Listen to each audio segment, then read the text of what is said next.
สบายดีเมื่อนี้เราจะมาใส่ผลสลัดกรอบเนาะสลัดกรอบเราปลูกกำลังได้2 ถิดเนาะ2 ถิดปลายเนาะต้นมันก็สิประมาณนี้เนาะแล้วเราก็มาเอาแนวซับเนาะมันเป็นมันเป็นคือลวดมันเป็นนะมันจะได้ว่ามันเป็นจอบหน่อยนะขาดน้อยซื้ออยู่มหาไซเราก็ เขามาซับแบบนี้เนาะซับแบบอันนั้น บ่ให้ดินมันเหนียนนะคือสลัดกรอบนี่มันจะหมักดินบ่เหนียนเด้อมันจะหมักดินแบบผุนี่นะดินเหนียนแล้วมันเจ๋แล้วก็บ่งามแล้วก็เศษในต้นมันแข็งแล้วก็คมเนาะนี่หลังจากที่ว่าเฮานั้นอ่นดินให้มันลงแล้วเนาะเฮาเพิ่นพรวนดินเนี่ยเนาะหลังจากนั้นเฮาแล้วเฮาก็สิมาใส่ฝุ่นขอที่ว่าเฮาปรุงอันนั้นฝุ่นขอผสมกันนะมันสิมีอันนั้นฝุ่นหลังจากที่ว่าเฮาอันนั้นอ่นแล้วเนาะเฮาก็สิมาใส่ฝุ่นบัดนี้ใส่ฝุ่นขอขี้หมูขี้เป็ด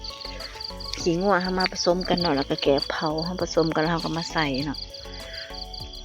ส่วนเขาจะเน้นตัวแบบอินทรีย์เขาจะใส่เป็นผงขอบเอา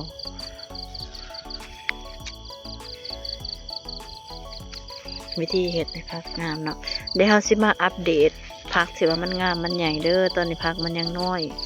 ผักติดตามเพจ2น้อยๆเฮาในเด้อผู้ใดกายมาผ่านมากันเลยผักติดตามในเด้อ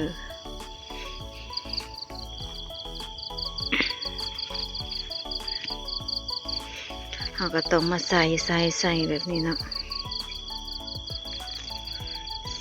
ใส่แล้วเราก็โหดมันซุ่มเพราะว่าสลัดกรอบส่วงนี้ยามแดดนี่เราต้องได้โหดน้ำให้มันละลายแดดมันแห้งร้ายสลัดมันบ่มักแดดแห้งบ่มักแดดจัด